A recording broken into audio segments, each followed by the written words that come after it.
Jonathan Byers, the quiet and often overlooked boy from the small town of Hawkins, Indiana, carries a silence within him that speaks louder than most people's words. His story, woven through the strange and terrifying events that repeatedly befall his hometown, is not just one of survival against interdimensional monsters, but a quieter, more profound story of a heart learning to speak after being broken.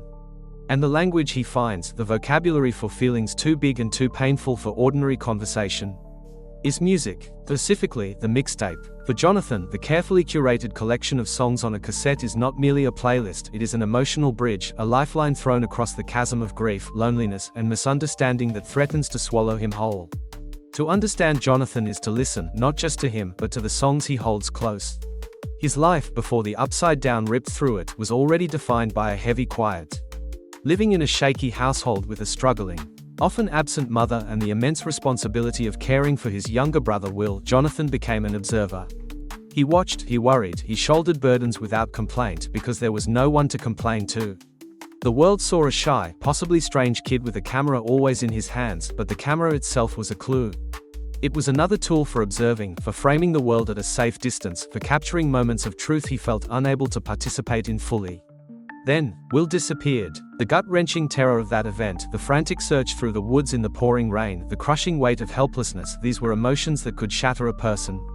For Jonathan, they were emotions that had no outlet. He couldn't fall apart, he had to be strong for his mother, he had to keep searching. So, where did all that feeling go? We see it first in the tender, heartbreaking scene where he shares a set of headphones with Nancy Wheeler, a girl he has quietly admired from afar. The song is The Clash's Should I Stay or Should I Go, and it is not just a cool punk track. It is his brother's favorite song. In that moment, pressing play is an act of immense vulnerability. He is not offering small talk or trying to be impressive, he is offering a piece of his soul, a piece of his family, a piece of his fear. The music says everything he cannot. This is what my brother loves. This is the sound of his absence. This is how scared I am that he is gone forever. The mixtape, in this instance, becomes a direct channel to his love for Will, a love so fierce and desperate it aches. It communicates to Nancy, and to us, the depth of his family bond more eloquently than any speech ever could. Later, as Jonathan navigates the aftermath, his connection to music deepens. He works a dead-end job, scrimping and saving, not for a car or nice clothes, but for a decent stereo system. This isn't about luxury, it's about necessity. The music becomes his sanctuary, the one place where the chaos of the outside world, the bullies, the financial strain, the lingering trauma, can be managed, ordered, and understood. In his bedroom, with the door closed and the speakers humming, he is not the poor kid from the wrong side of town or the weirdo loner. He is a person feeling things. The songs he chooses, often leaning into the raw, introspective, and angsty side of post-punk and alternative rock, reflect his inner landscape.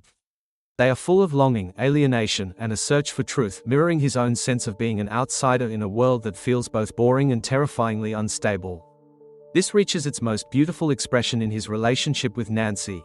Their bond is not built on grand romantic gestures, but on shared trauma and, crucially, shared understanding. And how does he begin to express his feelings for her? He makes her a mixtape. This act is the very essence of Jonathan's character. He doesn't write a love letter, he curates one. He spends time, thought, and care selecting songs that speak to how he sees her, songs about strength, about being different, about seeing the real person behind the stereotypes. The mixtape says, I listen to you. I understand the parts of you that others don't. And here are songs that feel the same way. It is a declaration of love in a language he is fluent in. It is deeply personal, incredibly romantic in its own authentic way, and completely true to who he is. It proves that his silence is not empty, it is full of a rich, complex inner life that he chooses to share through the art created by others. Even as he grows older, facing new threats like the Mind Flayer and the horrors of Starcourt Mall, the thread of music remains. It is his coping mechanism, his constant.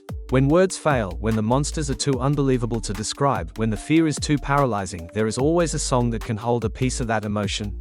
The mixtape is his emotional toolkit. It contains songs for grief, for courage, for love, for rage, for remembering. He uses it to comfort himself, to connect with others, and to make sense of a reality that constantly defies logic. In a world where people are literally fighting creatures from their nightmares, Jonathan's struggle to communicate and process his pain is the most human battle of all. His mixtapes are his maps through that internal battle. In the end, Jonathan Byers teaches us that communication is not just about the words we say. Sometimes, the most profound conversations happen without a single original sentence. They happen when one person hands another a cassette and says, "Listen to this. This is how I feel." The mixtape is his translation device, turning the silent movie of his internal world into a symphony that others can finally hear and understand. It is his act of resilience. He could have let his hardships make him cold and closed off entirely.